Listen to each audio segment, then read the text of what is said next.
Today is my first class. तो चलिए शुरू करते हैं।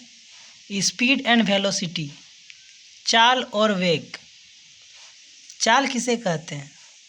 किसी वस्तु की दूरी में परिवर्तन की दर को चाल कहते हैं, यानी कि समय के साथ दूरी में जो परिवर्तन हो रहा है उसी को चाल कहते हैं। यानी कि चाल बराबर दूरी बटा समय। चाल की इकाई मीटर प्रति सेकंड है, क्योंकि दूरी की इकाई मीटर है और समय की इकाई सेकंड है, तो चाल की इकाई मीटर प्रति सेकंड। चाल एक अदिश राशि है, यानी कि अदिश कहने का मतलब है सिर्फ परिमाण हो। परिमाण जैसे संख्यात्मक मान, यानी कि 1, 2, 3, 4, 5, 6, 7, 8 इत्यादि। जैसे एग्जाम्पल के तौर पे एक कार 30 किलोमीटर प्रति घंटे की चाल से चल रही है, यानी कि 30 क्या है आपका? एक परिमाण है, यानी कि संख्यात्मक मान है। इसी को अदिश राशि कहते हैं।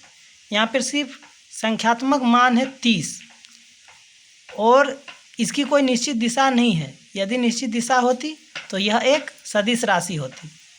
तो चाल एक अदिश राशि है क्योंकि इसका सिर्फ परिमाण दिया हुआ है। अब बात करते हैं वेग की।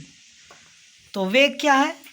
वेग और चाल समान ही होता है, लेकिन वेग में दिशा जो होगी वो निश्चित होगी।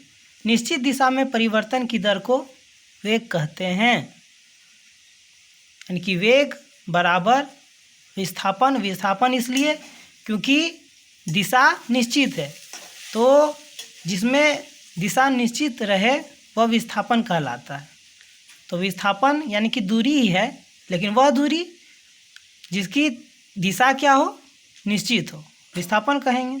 ठीक है, तो विस्थापन बटा समय। विस्थापन की भी इकाई वही होगी जो दूरी की होगी, यानी कि मीटर, और समय की इकाई सेकेंड। तो वेग की इकाई क्या हो गए? मीटर प्रति सेकेंड, यानी कि वेग एक सदिश राशि है। यहाँ देखिए एग्जाम्पल के तौर पे एक कार 30 किलोमीटर प्रति घंटे की चाल से उत्तर दिशा में जा रही है। तो यह किस दिशा में जा रही है? उत्तर दिशा में जा रही है, दक्षिण दिशा में जा रही है, पूर्व पश्चिम में जा रही है, यानी कि वेग एक सदिश राशि है। धन्यवाद।